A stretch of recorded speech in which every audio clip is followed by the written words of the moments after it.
ପାରଳାଖେମୁଣ୍ଡି ସୁଣ୍ଡିସାହି ଠାରେ ଘଟିଛି ଏକ ବିଚିତ୍ର ଘଟଣା। ପ୍ରେମିକ ସହ ମିଶି ବିଧବା ମାଆକୁ ହତ୍ୟା କଲା ଝିଅ। ସୂଚନା ପ୍ରକାରେ ଗତ ଏପ୍ରିଲ 29 ତାରିଖ ରାତିରେ ନିଜ ମାଆକୁ ଖାଦ୍ୟରେ ନିଶା ଔଷଧ ଦେଇ ଶୋଇଥିବା ବେଳେ ଝିଅ ପରେ ପ୍ରେମିକକୁ ଡାକି ମାଆର ମୁହଁରେ ତକିଆ ଦେଇ ହତ୍ୟା କରିଥିଲେ, ଯାହାକୁ ନେଇ ଆଜି ପାରଳାଖେମୁଣ୍ଡି ଆଦର୍ଶ ଥାନାରେ ଗଜପତି ଆରକ୍ଷୀ ଅଧୀକ୍ଷକ ଯତୀନ୍ଦ୍ର କୁମାର ପଣ୍ଡା ସାମ୍ବାଦିକ ସମ୍ମିଳନୀ କରି ଏହି ଘଟଣାର ପର୍ଦ୍ଦାଫାଶ କରିଛନ୍ତି। ସ୍ୱାମୀଙ୍କର ଦେହାନ୍ତ ହୋଇଥିଲା। ତାପରେ ସ୍ୱାମୀ ଥିବା ସମୟରୁ ସେ ଗୋଟେ ଛୋଟ ଝିଅକୁ ମାତ୍ର 3 ଦିନର ଝିଅଟିକୁ ସେ ନିଜେ ପାଳିଥିଲେ ଏବଂ ତାକୁ ଲାଳନ ପାଳନ କରୁଥିଲେ। ତାକୁ ପୋଷ୍ୟା କନ୍ୟା ହିସାବରେ ଗ୍ରହଣ କରିଥିଲେ ଏବଂ ତାର ସମସ୍ତ ପଢ଼ାପଢ଼ି ଏବଂ ଅନ୍ୟାନ୍ୟ ସମସ୍ତ ଦାୟିତ୍ୱ ସେ ତୁଲାଉଥିଲେ। ଯେମିତି ଜଣେ ମା ଜଣେ ଝିଅର ଦାୟିତ୍ୱ ନିଏ ସେଭଳିଆ ନେଇଥିଲେ।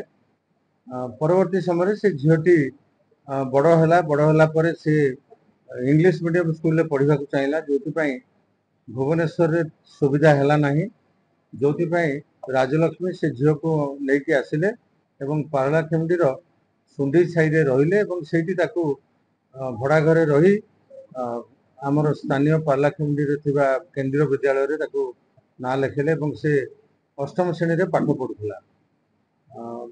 କୌଣସି କାରଣରୁ ତାର ପାରଳାଖେମୁଣ୍ଡିର ଜଣେ ଯୁବକଙ୍କ ସହିତ ସମ୍ପର୍କ ହୋଇଥିଲା ଏବଂ ଦୁଇ ଜଣଙ୍କ ଭିତରେ ପ୍ରେମ ସମ୍ପର୍କ ଗଢ଼ିଥିଲା ଏବଂ ସେ ଯୁବକ ଏଇ ଝିଅଟିକୁ ମନ୍ଦ ବୁଦ୍ଧି ଦେଇ ବିଭିନ୍ନ ସମୟରେ ତା ପାଖରୁ ଏଇ ମହିଳାଙ୍କର ସୁନା ଗହଣା ଟଙ୍କା ପଇସା ଏସବୁକୁ ଆଣିବାରେ ସେ ଝିଅଟିକୁ ଲଗେଇଥିଲେ ଏବଂ ଆଣୁଥିଲେ।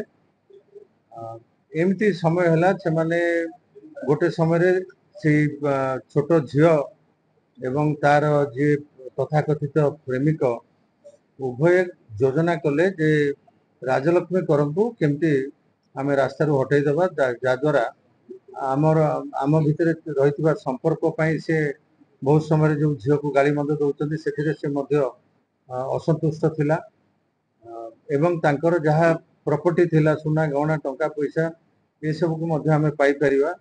ଦୁଇ ଜଣ କଥାବାର୍ତ୍ତା ହେଲା ପରେ ସେମାନେ ଗତ 29 ତାରିଖ ଦିନ 29 ଏପ୍ରିଲ ଦିନ ସେମାନେ ଦୁଇ ଜଣଙ୍କ ମଧ୍ୟରେ କଥାବାର୍ତ୍ତା ହେଇଥିଲେ ଚାଟିଂ ମାଧ୍ୟମରେ ଏବଂ ତାଙ୍କୁ ସହଯୋଗ କରିଥିଲେ ଦିନେଶ ସାହୁ ବୋଲି ପାରଳାଖେମୁଣ୍ଡିର ଆଉ ଜଣେ ଯୁବକ।